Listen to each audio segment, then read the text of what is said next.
기도하고 순종하면 잘 됩니다. 아멘. 오늘은 온전한 몸된 교회를 세워라. 온전한 몸된 교회를 세워라는 말씀의 제목으로 은혜를 나누겠습니다. 우리 몸은 팔다리, 손과 발 등 지체가 많이 있습니다.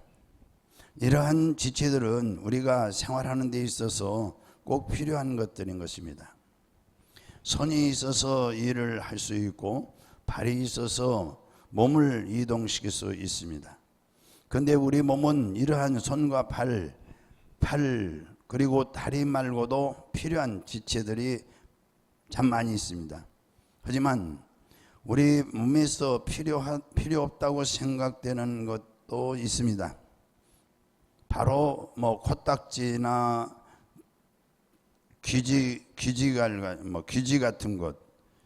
그러나 밝혀진 바에 따르면 귀지는 애도의 피부를 보호하고 먼지를 닦아내고 또 물이나 곤충 같은 이물질이 들어오는 것을 막아주며 귀 안에 침투하는 세균과 곰팡이를 죽이는 아주 중요한 역할을 한답니다. 주님의 몸된 교회도 마찬가지인 것입니다. 우리 몸의 각 지체들과 각 기관들이 꼭 필요하며 또 이러한 것들이 온전하게 다 있어야 온전한 몸을 이루듯 주님의 몸된 교회도 각 지체들이 있어야 건강한 주의 몸된 교회가 될 수 있는 것입니다. 오늘 본문은 우리가 주의 몸된 지체들을 어떻게 생각하고 어떻게 대해야 하는지에 대해서 말씀해 주고 있는 것입니다. 본문에서 첫째, 가장 작은 자가 가장 큰 자라고 예수님이 말씀하고 있습니다. 먼저 권력을 얻기 위해 주님을 따르는 제자들을 볼 수가 있습니다. 권력을 얻기 위해 주님을 따르는 제자들. 우리 예수님께서 공생애 동안 갈릴리와 예루살렘을 3번을 왕복하십니다. 약 6개월은 갈릴리 호수에서 재정비를 하시고 약 6개월은 예루살렘에 가셔서 가르치고 선포하시고 치유하시는 사역을 3대 사역을 하십니다. 그런데 이번엔 6개월이 지나도 예수님께서 예루살렘으로 가실 생각을 하시지 않습니다.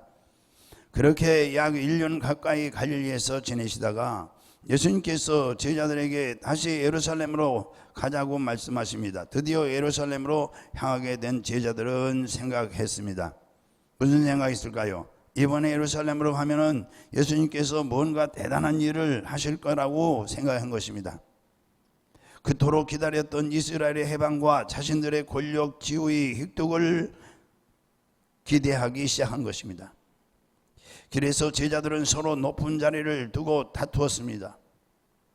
그 광경을 보신 예수님이 제자들에게 물으십니다. 그래서 무엇을 토론하였느냐고. 마가복음 9장 33절을 한번 읽어보시죠.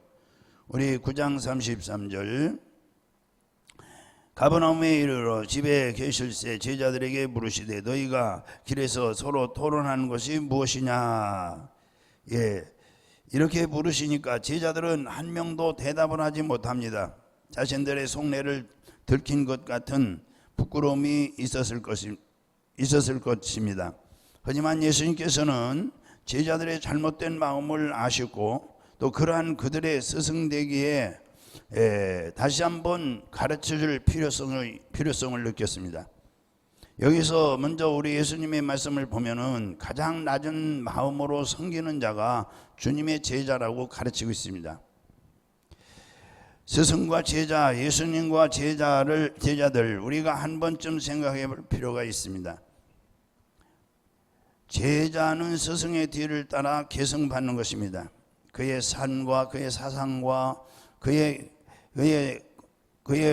길을 계승받는 것입니다. 예수님의 제자도 마찬가지입니다. 그러나 마가복음 9장에 이르도록 제자들을 보고 예수님이 스승의 마음을 조금도 모르는 자들인 것을 계속 가르치고 있어요. 도무지 제자들이 예수님 마음을 아직도 모르고 있는 거예요. 예수님께서는 그런 제자들을 우리를 포기하지 않으시고 어린아이를 이제 데리고 와서 세우시며 가르쳐 교훈하시고 계십니다. 마가복음 9장 36절에서 37절을 보겠습니다. 어린아이 하나를 데려다가 그들의 가운데 세우고 안으시며 제자들에게 이르시되 누구든지 내 이름으로 이른 어린아이 하나를 영접하면 곧 나를 영접하며 누구든지 나를 영접하면 나를 영접함이 아니요 나를 보내신 이를 영접함이니라. 서로 높은 권력의 눈이 멀어 지금 tranh 논하고 있는 제자들이죠. 이 제자들에게 어린아이를 데려다 놓고 섬기라고 말씀을 가르치고 있어요. 당시 이스라엘 시대에는 어린아이는 매우 하대를 했어요. 멸시했습니다. 여자와 아이는 사람의 수에 들지도 않았습니다. 필요에 따라서는 노예로 팔아도 되는 사람들이었어요. 이러한 문화적 배경을 가진 제자들에게 예수님이 유아를 세워놓고 이 어린아이를 섬기라고 말씀하고 계시는 것입니다. 그러시면서 마가복음 9장 여기 35절에 제자들에게 덧붙여 하신 말씀이 있어요. 35절에 보면은 같이 봉독하시죠. 예수께서 앉으사 12제자를 불러 이르시되 누구든지 첫째가 되고자 하면 무사람이 끝이 되며 무사람을 섬기는 자가 되어야 하리라 하시고, 첫째가 되려면 여기서 보면은 세상에서 크고자 하는 자는 천국에서 작은 자라는 것입니다. 우리 예수님께서 제자들에게 하시는 말씀이 이 땅에서는 너희들이 생각하는 것처럼 높은 권력과 물권과 명예를 가진 사람이 먼저 된 자라고 하지만 천국에서는 그러한 자들이 나중된 자이며 오히려 나중된 자가 먼저 된 자라고 지금 가르치고 있습니다. 이게 무슨 뜻입니까? 아까 말씀드리다시피 제자는 스승을 따르는 자가 제자예요. 그의 사상, 그의 성품, 그리고 그의 삶을 따르게 되거든요. 예수님의 제자는 예수님을 따르는 자이죠. 예수님을 따른다는 것은 예수님과 함께 먹고 마시고 동행한다고 해서 제자가 되는 것이 아니라 예수님께서 가장 중요하게 여기는 것은 십자가입니다. 이 십자가를 지고 가신 그 길을 따라가는 자만이 예수님의 제자로 삼는 것입니다. 이러한 맥락에서 100점짜리 예수님의 제자가 누구일까요? 나중된 자죠. 사회적으로 제일 약자인 유아와 같은 더 낮은 자리에서 당시의 노예와 같은 위치에 있는 유아를 보호하고 섬기는 자가 100점짜리 예수님의 제자이며 먼저 된 자라고 말씀하고 계시는 것입니다. 그런데 예수님께서 이 유아를 세워놓고 하신 말씀의 메시지는 여기에서 끝이 나지 않습니다. 다시 한번 말씀을 우리가 보도록 하겠습니다. 9장 37절을 읽어보겠습니다. 시작. 누구든지 내 이름으로 이런 어린아이 하나를 영접하면 곧 나를 영접하며 누구든지 나를 영접하면 나를 영접함이 아니요 나를 보내신 이를 영접함이니라. 가장 하대받는 약자보다 낮은 마음으로 섬겨라는 지금 말씀을 하고 계십니다. 여기에서 누구든지 이런 유아를 영접한 사람은 예수님을 영접한 자라 말씀하고 계시죠. 어떻게 해서 어린아이에게 한 행동이 우리 예수님께 한 행동이라고 말씀하고 있는 것인지, 예수님은 교회의 머리시기 때문에 교회에 지체된 성도들을 비판함이 곧 예수님 자신을 비판하는 것이라 말씀하시는 거예요. 이러한 맥락에서 예수님은 어린아이를 세워놓고 이렇게 사회적 보호를 받지 못하는 하대받는 약한 약자이라도 예수님은 몸된 지체라고 말씀하고 계시는 것입니다. 그래서 여기서 생각할 것은 먼저 하나님의 나라를 위해 서로 섬기라는 뜻입니다. 하나님 나라를 위해 서로 섬겨라. 우리 예수님께서 교회의 머리되심과 성도는 주님의 몸된 지체임을 가르치지만 제자들은 아직도 뭐죠? 깨닫지 못하고 있어요. 깨닫지 못하고 있어요. 아직도 깨닫지 못해요. 9장 38절을 가서 보시죠. 아직도 깨닫지 못하고 있어요.